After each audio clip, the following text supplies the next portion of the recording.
Next, we're going to kind of now switch gears and go into an industry segment. And so, as you would imagine, in Industry 4.0, there is all kinds of impacts of AI and digital technologies. We have here Harald Kodesh, who used to be the CTO of GE Digital. And so today we have two very good friends of the Hive, Blake Moret, who's the Chairman CEO of Rockwell Automation, and Ashok Belani, the CTO of Schlumberger. We're going to talk about the digital oilfield.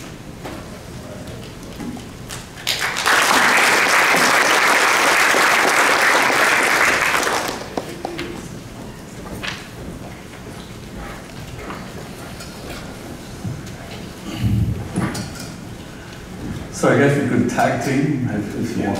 I'll start. So it's kind of curious to see that we have a company like an oilfield products and services company like Schlumberger and Rockwell Automation, a leader in the world of industrial automation, sitting together. Actually, the background of this is, besides the fact that we are both friends with Ravi, is that we announced a joint venture very recently called Sensia. It's called Sensia. It's about half and half Rockwell and Schlumberger. And maybe it would be interesting to hear what my take on that joint venture is and what Blake's take on that joint venture is. As far as I'm concerned, Rockwell's colors are red, by the way. So for us, it's a straight red pill thing. We're just taking our red pill to change to automated oil fields. We provide oilfield services and products to our customers. Customers have these big assets. There are huge operating costs on those assets, so bringing them up the path of automation is interesting for us. We can engineer those solutions better, being with people like Rockwell. So it's kind of a pretty straightforward thing for us to work with Rockwell. Now, in the world of automation, of course, Blake gets to see a much larger portfolio of industries and companies. So maybe Blake, maybe you can explain how you came to Schlumberger for automation.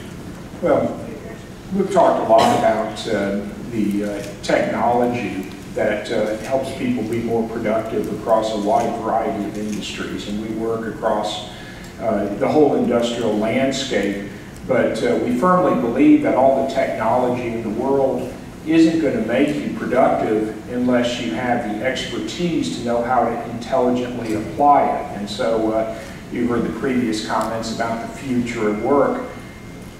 I'm an automation company, and I'll tell you that having people who are comfortable with the technology are absolutely our most important asset, and they're our customers' most important asset, and that includes the expertise that we get from a partnership with a company like Schlumberger that understands what really happens down that well.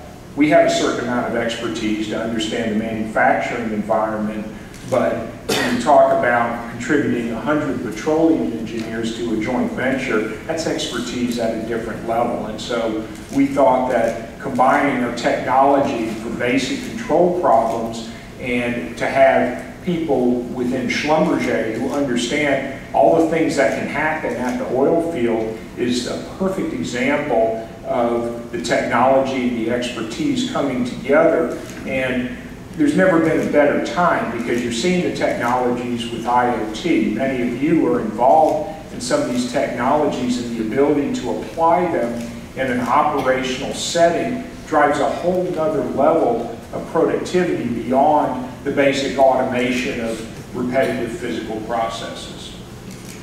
So we've worked on various sectors of the oil and gas industry for a good time, providing discrete products and services.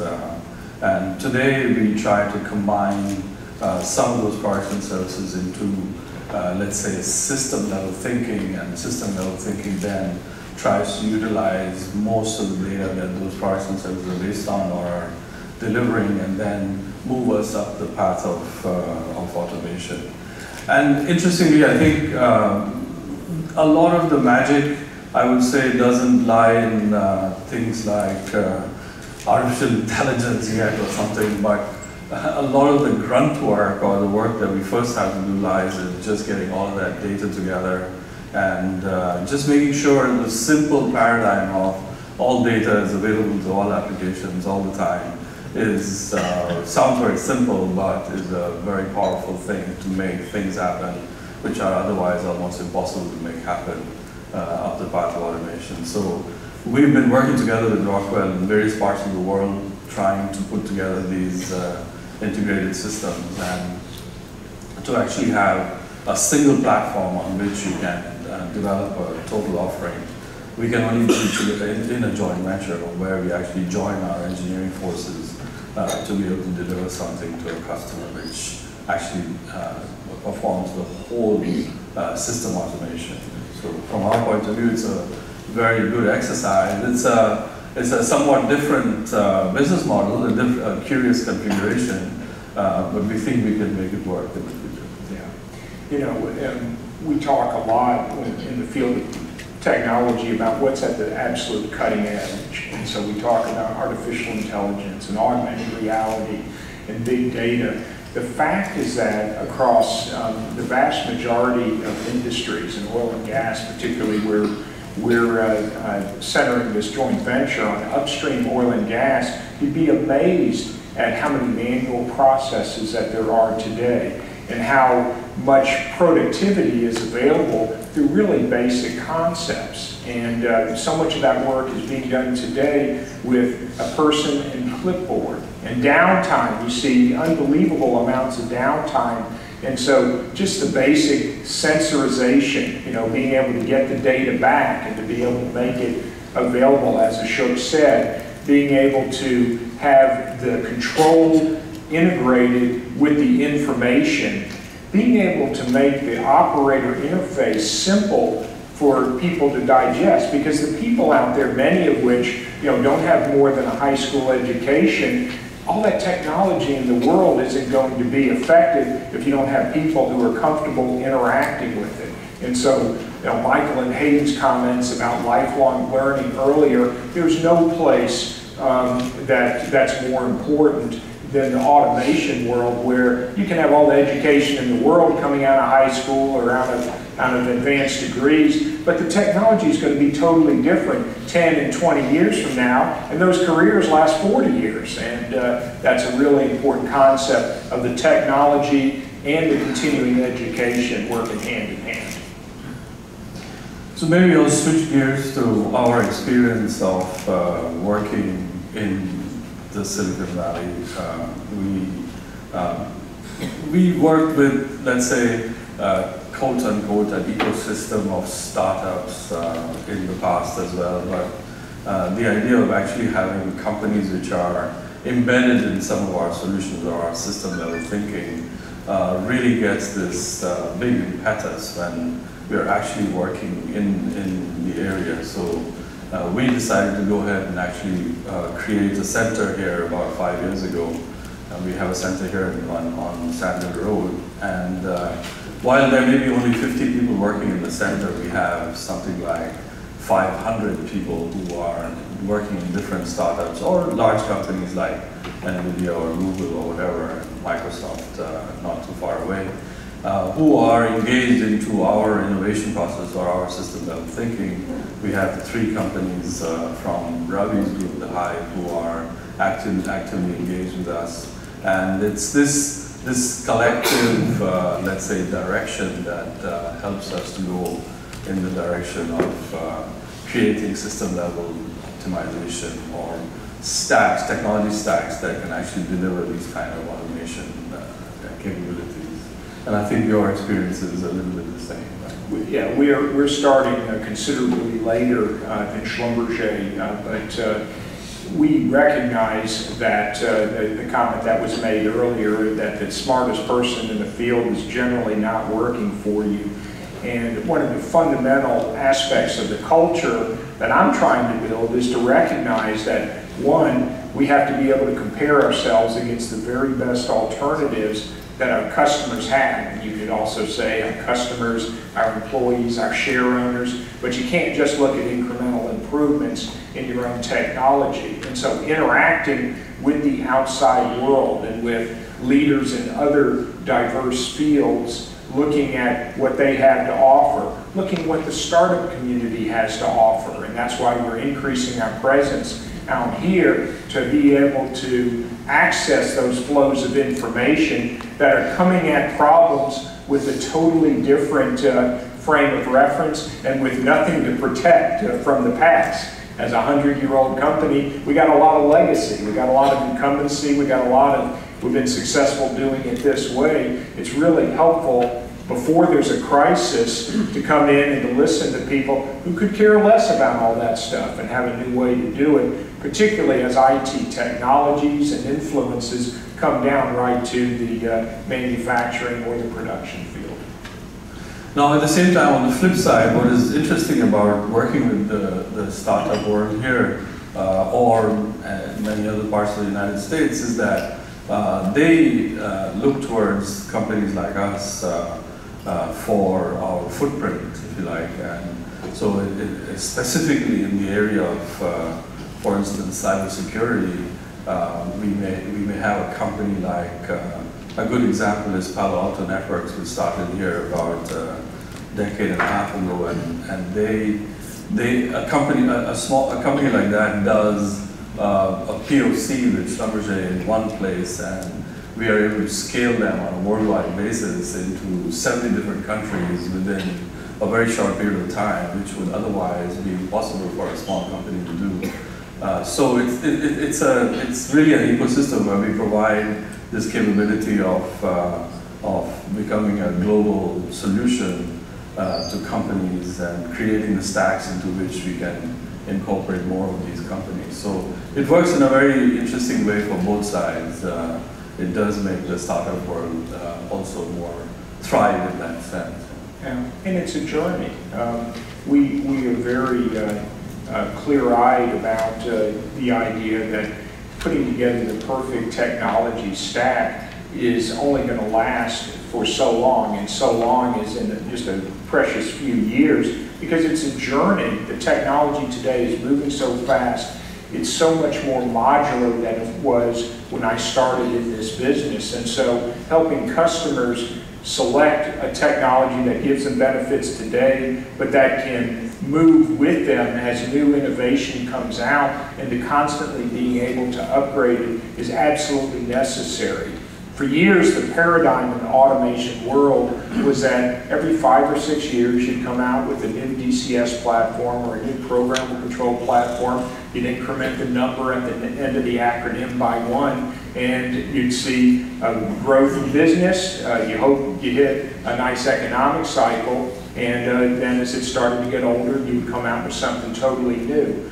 It's not helpful for customers to have to learn a totally new system, a totally new programming language, so that evolution on a smoother basis is really what we're looking for, and to be able to stitch in new technology as it provides tangible benefit, but not having those radical step changes. And more, that's what people are looking for in the automation world, because simplification is going to carry the day over the next 10 years. Automation systems are too complex today. They create too much risk, and that's why if you look at companies that started about the same time that I began in the workforce, and you look at the IT company growth, and you look at the automation and manufacturing, it's kind of a different order of magnitude, and it's the risk inherent in trying new things in manufacturing. And so to the extent that we can simplify that experience, that we can knit together the technology and the expertise and make it an evolution for these customers and a journey, then you're going to see a greater endorsement of those new technologies as that risk is reduced and they have the confidence that their workforce can keep pace with it. I think we'll also take some questions. We're allowed to take some questions? Yeah, definitely. Oh, we have questions already. Hi, thank you very much. Do you ever proactively ask the people who work, like on the coal face, who are actually doing the work, for their ideas on how they can improve the processes? we are, from our standpoint, we're doing a lot more of that because we recognize that while in the past we would check the box, we'd go to our best customers and we would say, okay, what would you like to see? That's not enough, right? It's not going to give us the kind of deep insight.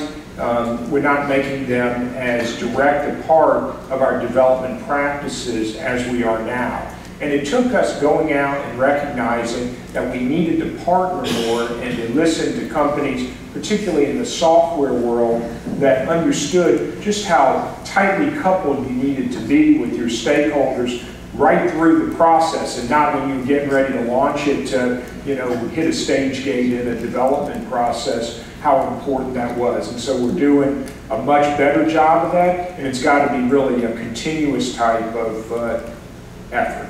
So in my company, we originally born out of the idea that you take a qualified engineer and put him on the coalface. The company started like that, and the company still works like that. So what everybody else considers as the last mile is actually our first mile, because most of the action happens on the well site or on the rig site or in a producing field. Actually, what happens in the cloud is, as far as I'm concerned, back office work for us, even though it may be running one of the super analytical compute algorithms that somebody might come up with. It's not where the action lies. The action or the benefit is when you actually implement something on the edge. So we are, let's say, by birth an IoT company, if you like, if you want to say it like that. But the idea that there is input coming from the coalface into what is necessary to be done in the future is an extremely important part of making these things work in the future. Yeah. So today, in fact, I would say all the systems that we are developing, they basically aid the user, who is the person on the coalface, to do his job. Maybe there will be a time, and I think there will be a time, where the system is actually performing the job and informing the user that it's doing that. But we're not there yet. That's kind of like the paradigm of automation that's still to come on these industrial settings, if you like. One of the things that Schlumberger does an amazing job of is moving people around within their organization to a variety of experiences. And so, as Ashok said, many of the people have been out there on the front lines, but also in terms of talent development, moving through HR leadership positions for the very most technical people is an established route. And it's done for a couple of reasons. One is to instill the importance of being able to lead talent, and the other is from a recruiting standpoint, to be able to go out there and to have people who know exactly what it is that they're looking for, as opposed to just turning it into more of a bureaucratic management function. So if a person wants only to work in Marin County, he has to work for McKinsey, not Gentlemen, thanks very much for the insights today. My name is Greg Slater from Futura. So what do you think the biggest challenge for oil and gas companies that they're going to face in adopting or achieving digital transformation?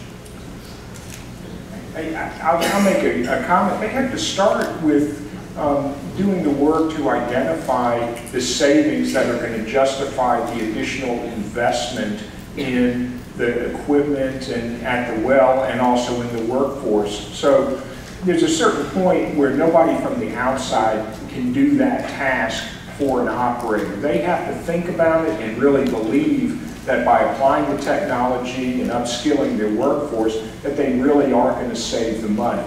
They're going to discover a lot of things along that journey that they didn't expect that are many times going to be further positive benefits, but they have to start with an idea of what it is they're fishing for. If they go out on an expedition armed with technology because their peers did it, but don't really know where the savings are going to come from, then they're heading into a dangerous place. I would add to that I think people still trivialize the challenge of being able to get all the data in a place or in a store that will allow you to do the real things that we're talking about on automation. Just to give you an example of an anecdotal example, inside Schlumberger we had We took all of our internal data, 68 terabytes at that time, not a lot of data in the grand scheme of things, but in 300 different applications. And I thought it would take me 6 months to move it to GCP or Azure, whatever the case might have been. It took us about 18 months to do that. And there was complications of licenses, applications, data, whatever, databases, whatever. And even the cloud companies who were actually working together with us, they were not able to tackle it as quickly. So in the world of oil and gas, we work with the subsurface. The subsurface is 20, 30,000 feet in the ground. We work with data right from the beginning, so it's a lot of data. We never touch our object that we work with. So that data exists in all kinds of places. To be able to move it to places where you can do some of these automation functionalities is going to take some time. It's challenging. I think we're almost over with time here. Yeah. Thank you very much. Great. Thank you. Thank you.